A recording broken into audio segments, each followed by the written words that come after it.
Right. So thanks for the introduction. I guess now everyone is wondering how it got from CKML to tokenization. I will actually do a transition, like how does it one step at a time get to this point. So I'm totally not abandoning CK or CKML, if anyone is wondering. So today, we're going to talk about first about on-chain AI. Right? So if we want to talk about tokenizing open source AI, first we need to have AI on-chain to do so. So with that, we're going to talk about two research initiatives at Aura, which is OPML and OPI.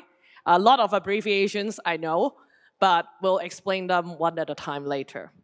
And then we'll talk about like what are the problems that AI companies or Web2 are facing, and how we propose a solution, which is called IMO, yet another abbreviation, to solve it. Right? At the end, I will talk about like what Aura does in all of these fronts. So first of all, I would like to say that although a lot of people, when they think about verifiability, they immediately think of ZK, right? So ZK EVM means verifiable, but at the same time, we also have optimistic rollup. And my personal take is that actually verifiability is a spectrum. Right? So it's not saying that OP or OP rollup are not verifiable. It's actually just as verifiable, but in a different way and a different degree. Right? So on one end of a verifiability spectrum, we have ZKML. So how many of you have heard of ZKML? Okay.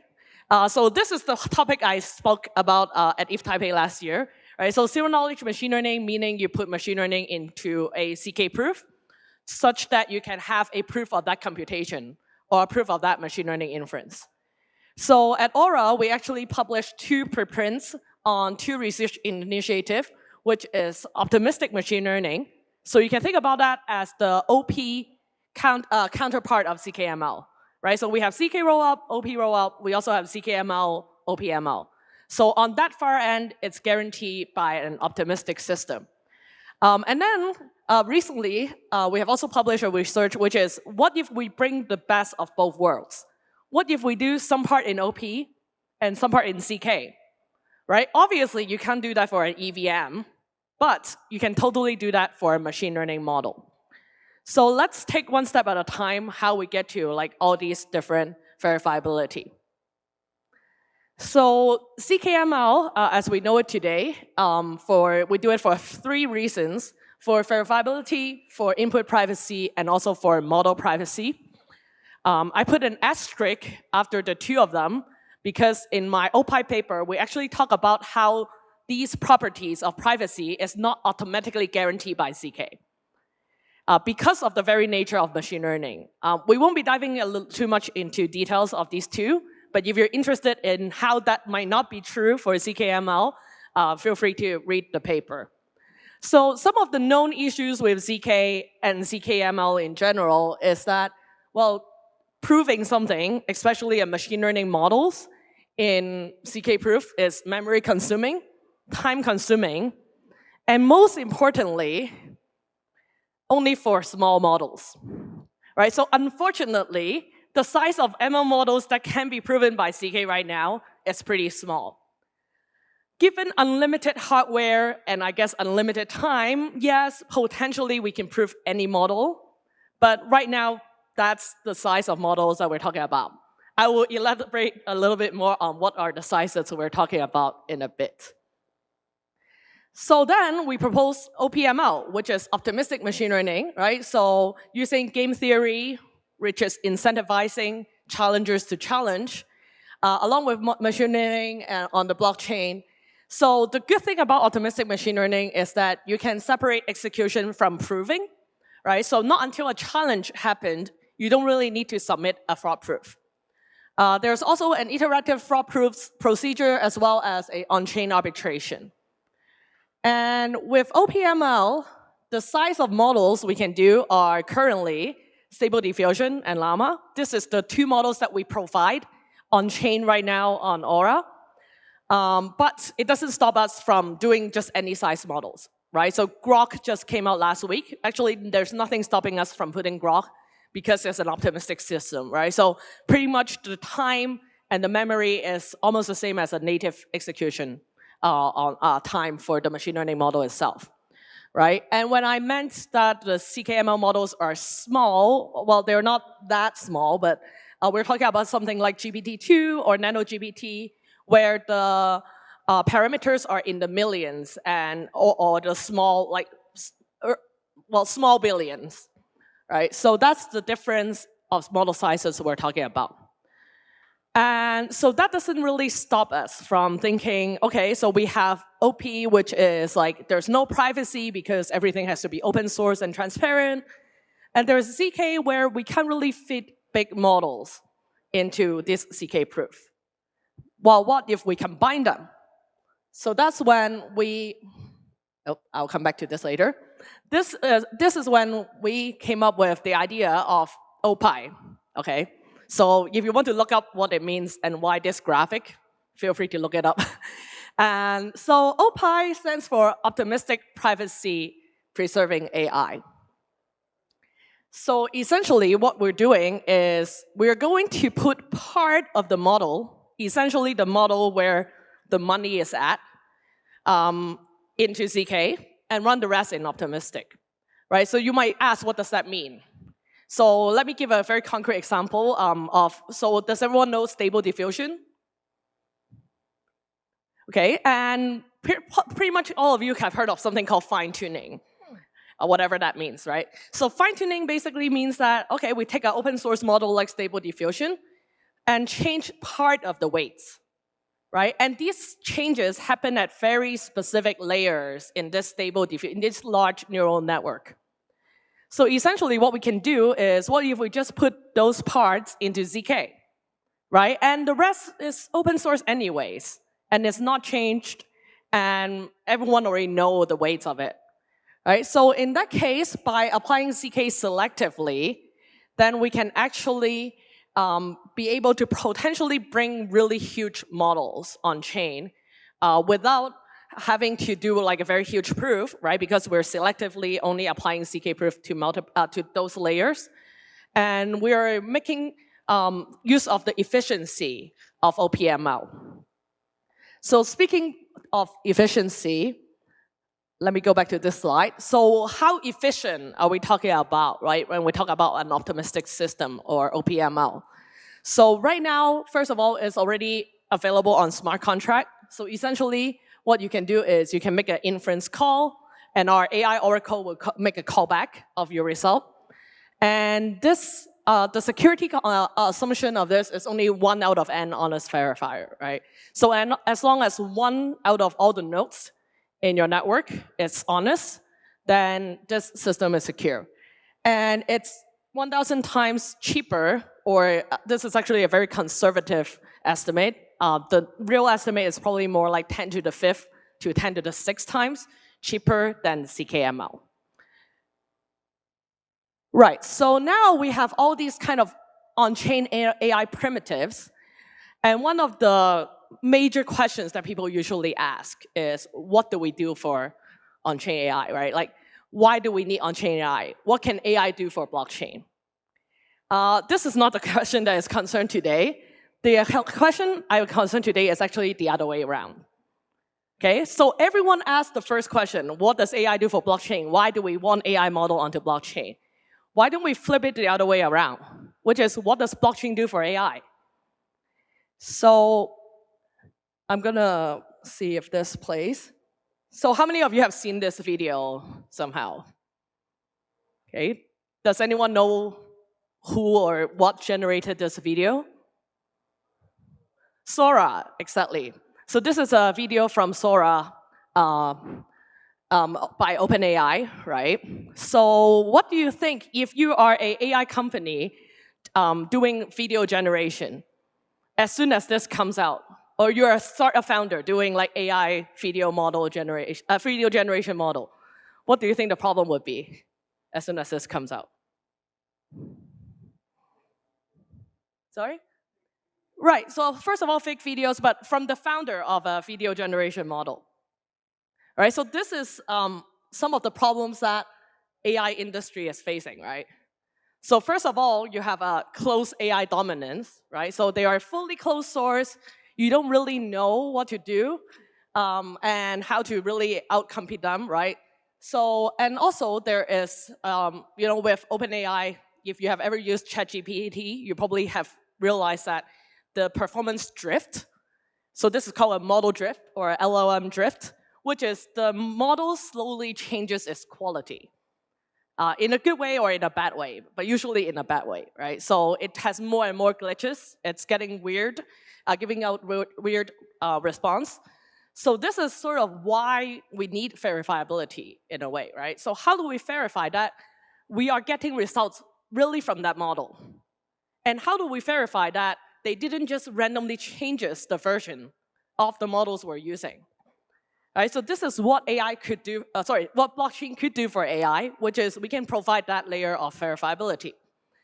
And the other thing is back to the Sora video, which is if I'm a founder who are trying to make a video generation model, when I look at the Sora video, I'm like, holy crap, I'm screwed, right? Because imagine what my investors would be thinking. They would be thinking like, oh, this company would never beat Sora, right? So why would I even invest in them, right? So if I'm trying to close a round, then that will really suck for me. So a lot of companies have actually gone another route, which is open sourcing their model, right? So if you open source it, you get more contributions from the community. But at the same time, there's a concern about having no revenue. And also, there's also another type of resource where we would potentially want to monetize on, which is the content that is generated from these AI models. Right, so right now, it's pretty much just everywhere. If I use Stable Diffusion to generate an image, I will just post it online, and perhaps maybe could sell it or put it on like one of those like image stock website for people to download. Right, but how do I actually have an end-to-end process to prove that, hey, this image is generated by me, I'm the author of this image, I'm the one who crafted this amazing prompt to go into this model to generate this image, and hence I'm the sole sort of creator or owner, or the owner of this copyright. So in this sense, we actually need blockchain to do some sort of tokenization along with verifiability, so that we can have an end-to-end process of sort of monetizing these products of AI, be it models or content. So a very good example of how blockchain has helped AI development is actually a subnet under BitTensor network. So subnet 6 is actually created by News Research, which is a Web2 company that has moved into a Web3 space. And this subnet actually concerns about training model that will match GPT-4 performance, right? So they take data from GPT-4, which is generated by another subnet, and then they are gonna ask their contributors to contribute models to try to match those response by GPT-4 using some of other base models. So using open source based models. So essentially, what they have created is this economy where everyone is really trying hard to train a model that matches GPT-4 so that eventually, and hopefully, we will have an open source GPT-4. So we talk a little about tokenization, and what does it mean by tokenizing a model? And what does it mean by owning a model? So hence, this is where some of our innovation comes in. So an ERC that is in draft right now that we wrote is called an intrinsic rev share token. So essentially, everyone who holds the token is sort of like a shareholder of whatever property, the underlying property that they are holding, or the underlying assets. So the model itself is not AI specific. It just have a revenue sharing mechanism as well as a burning mechanism, very much like how you will receive like dividends from like the stock market if you hold a stock. But what you can take this sort of rev share idea into is to actually help contribute or help define what does it mean by ownership of a model. So for example, essentially you can, well, one example is you could potentially use this token to fundraise, right? With the promise that future revenue will actually flow back into these token holders. So that's one way. Or you can also use these tokens as a way to incentivize your contributor, your open source contributor, right? So you can retroactively or even in the future actually reward your contributors with these tokens such that if there's any revenue generated from these tokens, from these models, it will actually flow back to the contributors. Right, so then the last pending question of this is what revenue, right? I've been talking about revenue, but there isn't really revenue that we have mentioned. So what does it mean by revenue, right? So we can have model ownership, but really you need to have some sort of asset that is generating the revenue.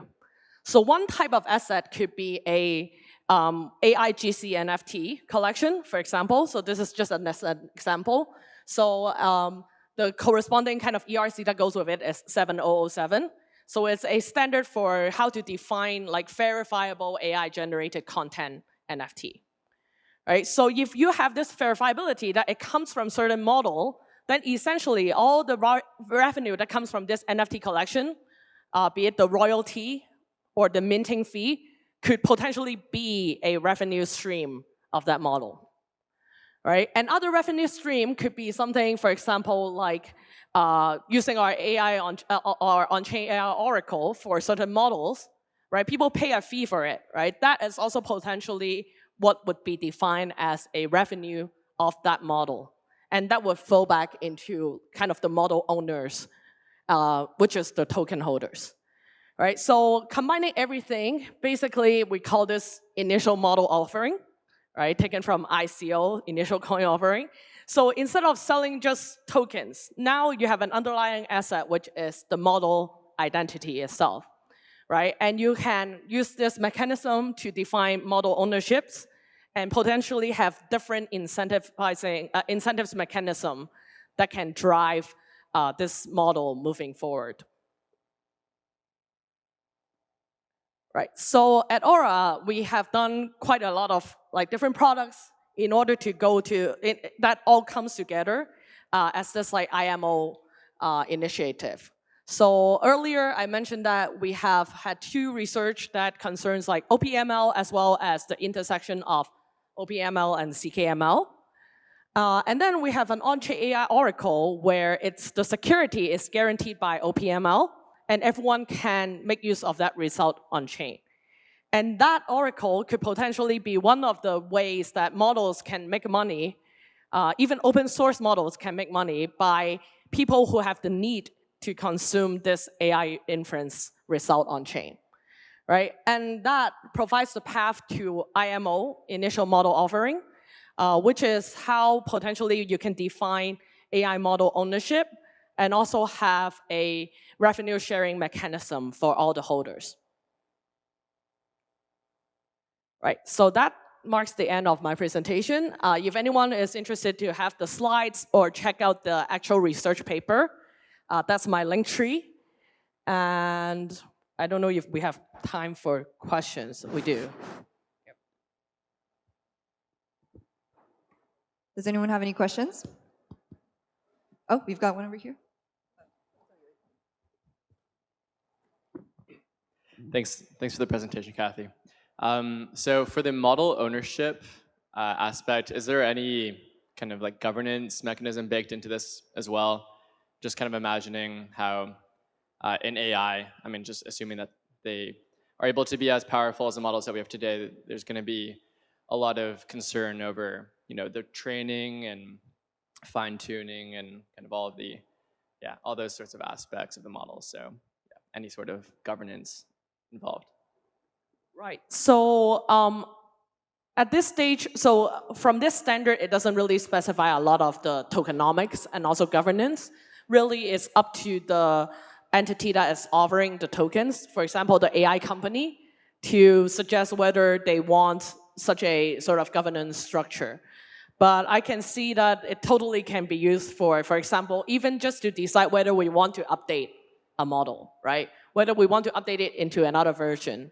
But yes, but as far as a standard concern, it doesn't really specify all those. So the project still has the flexibility to pretty much define all these like utility and tokenomics. Thank you for the question. Was there another one? You mentioned that the revenue will be generated from the people who want to use those AI models on-chain, right? But for the companies who are open sourcing their models, if they are open sourced, people can just grab it and use it off-chain, right? So how to guarantee the revenue for those companies? Right. So that's actually a very good question. So I guess that's concerned the first part of the Winnie the Pooh meme, which is what does AI do for blockchain? So at Aura, we do have some ideas, but we are also really hoping for sort of the ecosystem to think about it. One of the ideas that we have is, of course, in the more of the DeFi side, right? For example, what does an AI model could potentially do on the AI front? A very simple idea would be maybe to replace the market making curve, right, with a model. Or maybe for a DAO to use this model to control their investment other than having like a centralized treasury to do so, right? For DAO, you might not need a very high investment return, so a model might suffice. Other ways is AI generated content, as I mentioned, right? So to have a provable creatorship or authorship that you want to prove. As well as I also have some ideas that I'm gonna build like over this weekend's hackathon, so I'm not gonna disclose yet. Any other questions?